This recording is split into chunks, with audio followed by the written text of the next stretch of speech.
स्वागत उत्तर प्रदेश 10वीं board school परीक्षा 2024 से 25 के आगामी छात्रों का। आगामी उत्तर प्रदेश 10वीं बोर्ड 2024 से 25 के लिए सभी उम्मीदवार छात्रों का हार्दिक स्वागत है। सब्सक्राइब करें और लाभ उठाएं। हमारे YouTube चैनल और WhatsApp ग्रुप को सब्सक्राइब करें। इंस्टाग्राम को फॉलो करें ताकि आप हर नई वीडियो और क्लास की अपडेट प्राप्त कर सकें। मुफ्त सामग्री। यहां आपको सभी विषयों की मुफ्त कक्षाएं, मुफ्त नोट्स, मुफ्त टेस्ट सीरीज और आने वाली परीक्षा के लिए मुफ्त परामर्श उपलब्ध है। हमारा लक्ष्य, मिशन और उद्देश्य। उत्तर प्रदेश 10वीं बोर्ड परीक्षा के लिए समर्पित आधिकारिक YouTube चैनल में आपका स्वागत है। हम छात्रों को मौलिक संसाधन, परीक्षा युक्तियां और समग्र मार्गदर्शन प्रदान करने के लिए प्रतिबद्ध हैं। शिक्षा और ज्ञान का प्रसार। हमारा लक्ष्य है साथ आओ और साथ बढ़ो। आइए हम साथ में इस शैक्षिक यात्रा का आनंद लें। चैनल परिवार और टीम सदस्यों की ओर से आपका हार्दिक स्वागत है। आइए हमें अपना साथ दें और मिलकर शिक्षा के क्षेत्र में समृद्धि और उन्नति की दिशा में कदम बढ़ाएं। आपका स्वागत है।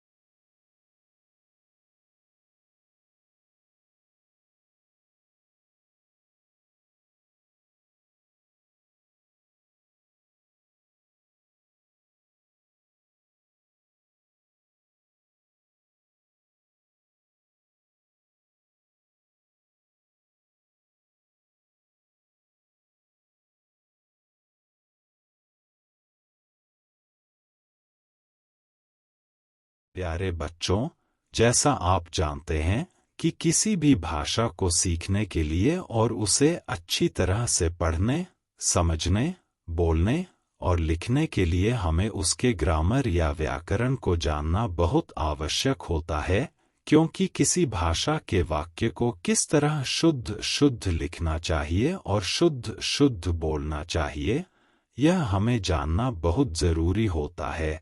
किसी भी भाषा का व्याकरण उसका आधार होता है, यह उसका नींव होता है।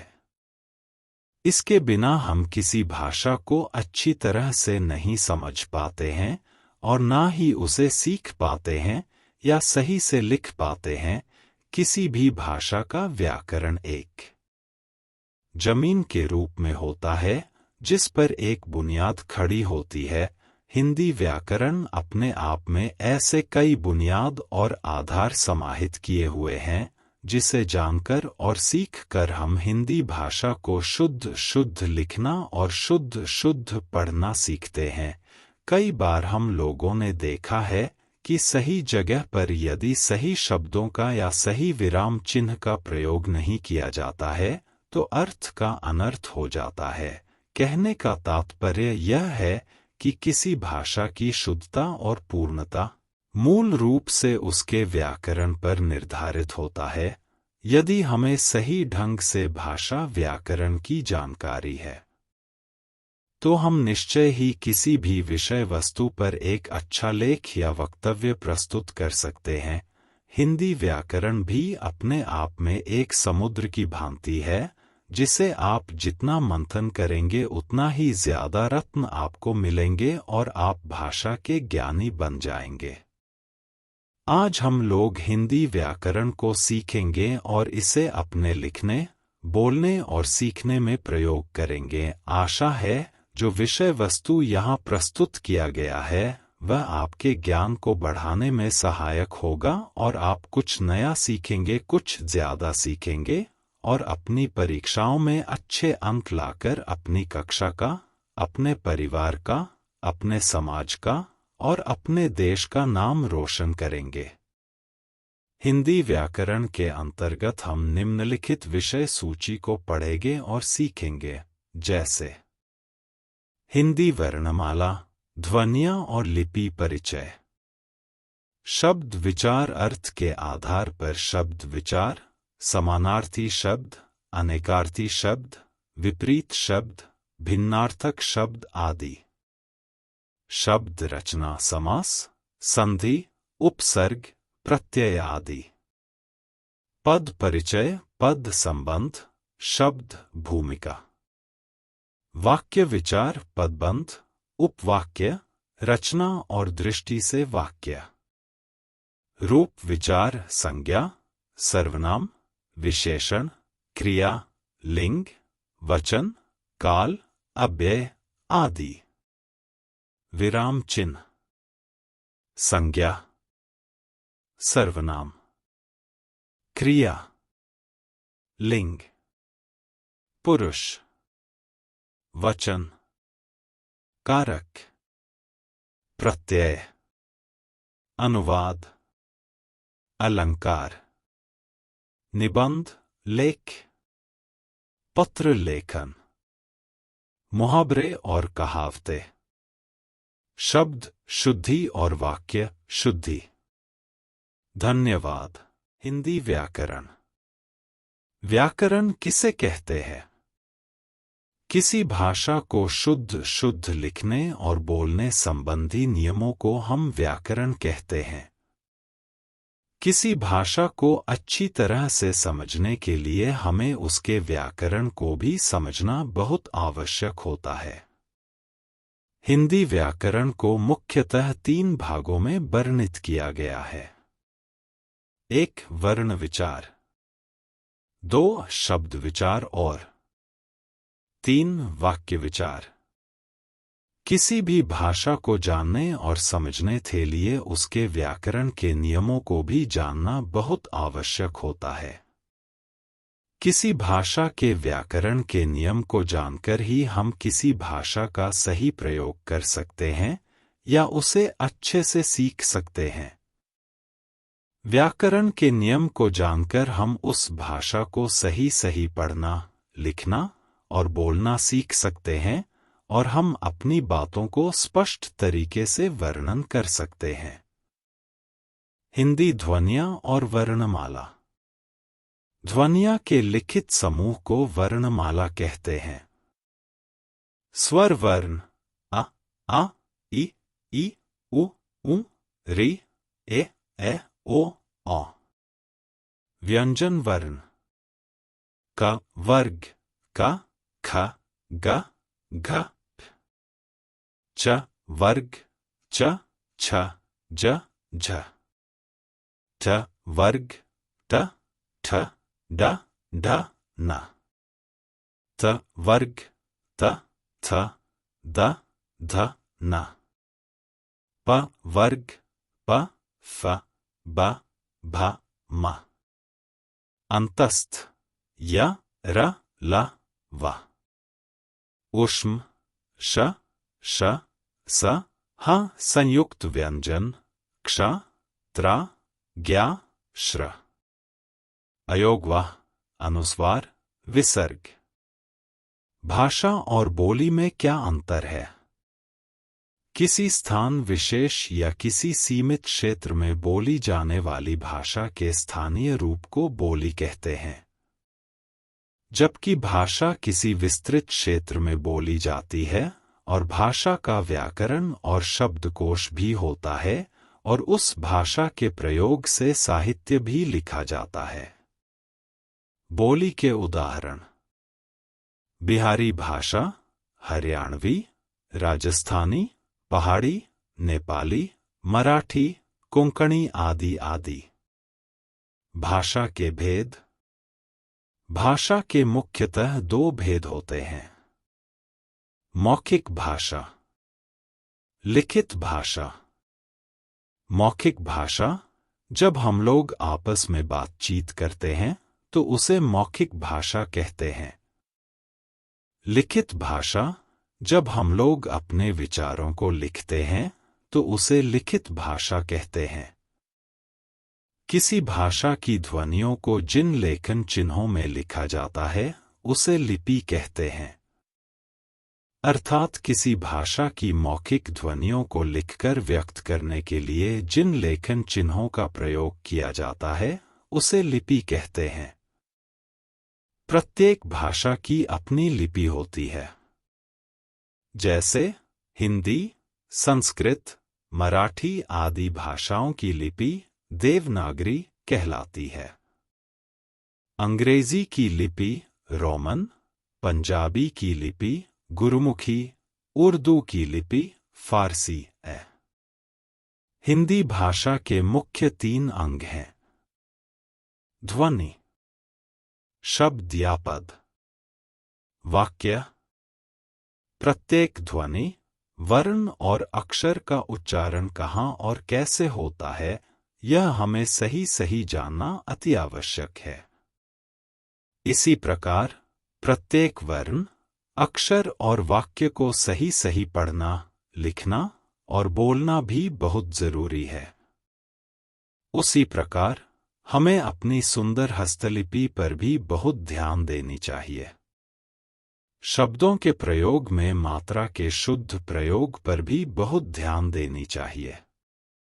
शब्द विचार ध्वनि समूहों के सार्थक रचना, जिससे कोई अर्थ निकलता हो, उसे शब्द कहते हैं। या एक से ज्यादा वर्णों से बने सार्थक रचना या ध्वनि समूह को शब्द कहते हैं। हिंदी में शब्दों की रचना या निर्माण कई तरह से होता है। इसके मुख्य साधन उपसर्ग, संधि, प्रत्यय, समास आदि हैं। प्रत्येक भाषा की अपनी ध्वनि व्यवस्था, शब्द रचना और वाक्यों का संरचनात्मक आधार और तरीका होता है, जिसे शब्द विचार कहते हैं। शब्द की उत्पत्ति, प्रयोग, रचना और अर्थ के आधार पर शब्दों के भेद किए गए हैं। हिंदी का शब्द भंडार मुख्यतः 4 प्रकार के शब्दों से बना हुआ है। उत्पत्ति के आधार पर तत्सम, तद्भव, देशज, विदेशज या विदेशी। उत्पत्ति के आधार पर हिंदी भाषा में हिंदी, संस्कृत, विदेशी भाषाओं, स्थानीय भाषा के आधार पर निर्मित शब्द शामिल हैं। उत्पत्ति या स्त्रोत्र के आधार पर हिंदी भाषा के शब्दों को निम्न भेदों में वर्गीकृत किया गया है। उत्पत्ति के आधार पर तत्सम, तद्भव, देशज, विदेशज या विदेशी। तत्सम शब्द। तत्सम का अर्थ है समान अर्थ वाले या संस्कृत के शब्दों के समान अर्थ वाले शब्द। संस्कृत के वैसे शब्द जो संस्कृत के शब्दों के समान ही हिंदी में भी प्रयोग में आए। उदाहरण: अग्नि, दंत, दुग्ध, रात्रि, वायु, अश्रु, कर्ण, कूप, ग्राम, हस्त, अक्षत, चंद्र, अमूल्य, कर्म आदि। तद्भव शब्द। तद्भव तत् और भव के योग से बना हुआ शब्द है।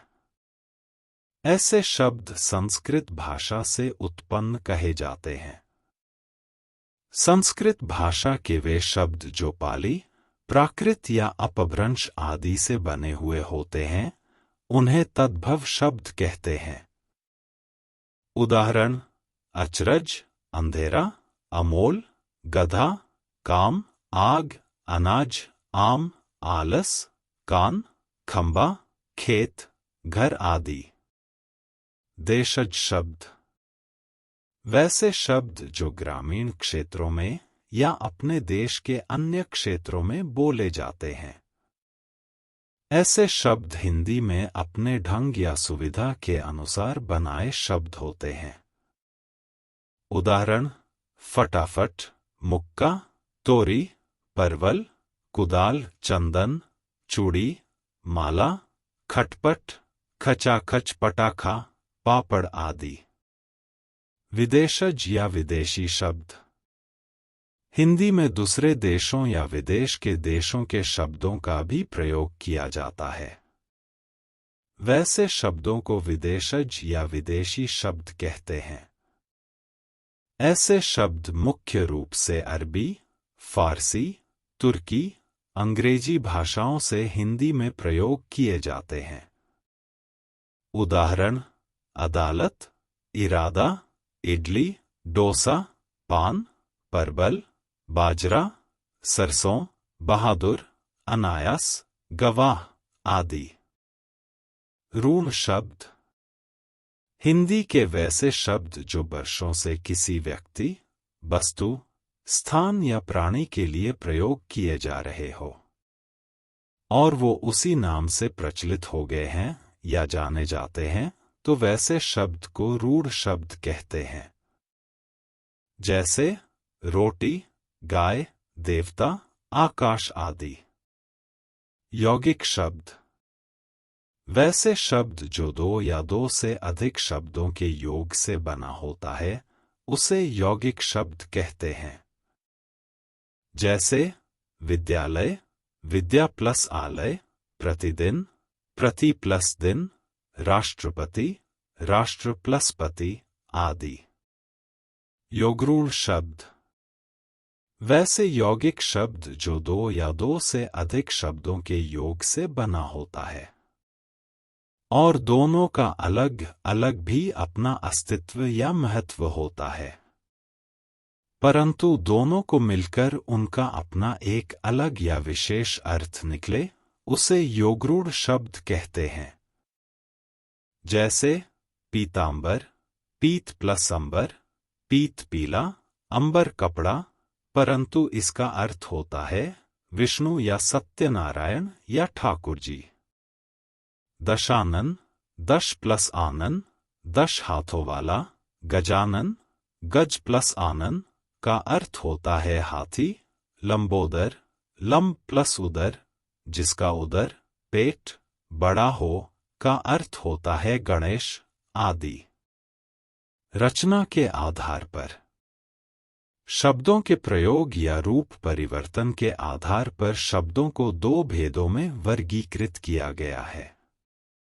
विकारी शब्द: वैसे शब्द जिनका रूप परिवर्तन लिंग, वचन, काल और पुरुष कारक के अनुसार परिवर्तित हो जाते हैं, विकारी शब्द कहलाते हैं। विकारी शब्द के अंतर्गत संज्ञा, सर्वनाम, विशेषण और क्रिया के शब्द आते हैं। अविकारी या अव्यय शब्द: वैसे शब्द जिनका रूप परिवर्तन लिंग, वचन, काल और पुरुष कारक के अनुसार परिवर्तित नहीं होते हैं, अविकारी या अव्यय शब्द कहलाते हैं। अविकारी या अव्यय शब्द के अंतर्गत क्रिया विशेषण, संबंध बोधक, समुच्चय बोधक, विस्मयादि बोधक आदि अव्यय के शब्द आते हैं। अर्थ के आधार पर: अर्थ के आधार पर भी शब्दों को 9 भेदों में वर्गीकृत किया गया है। एकार्थी शब्द: वैसे शब्द जिनका प्रयोग एक ही अर्थ में होता है, उसे एकार्थी शब्द कहते हैं। जैसे नदी, पहाड़, दिन, लड़का आदि। अनेकार्थी शब्द: वैसे शब्द जिनका अनेक अर्थ या एक से अधिक अर्थ होता है, उसे अनेकार्थी शब्द कहते हैं। जैसे पानी, हार, फल, अंबर, कुल, जीवन, जर, अकाल, गोली आदि। पर्यायवाची शब्द: वैसे एक समान अर्थ वाले शब्द जिनका प्रयोग भाव या अर्थ के दृष्टिकोण से समान हो, उसे पर्यायवाची शब्द कहते हैं। जैसे अग्नि, आँख, आकाश, कपड़ा, कमल, गणेश आदि। विलोम शब्द: वैसे शब्द जो एक दूसरे का विपरीत अर्थ प्रदान करे, उसे विलोम शब्द कहते हैं। जैसे योग, वियोग, गुण, अवगुण, जय पराजय, सम विषम, यश अपयश आदि।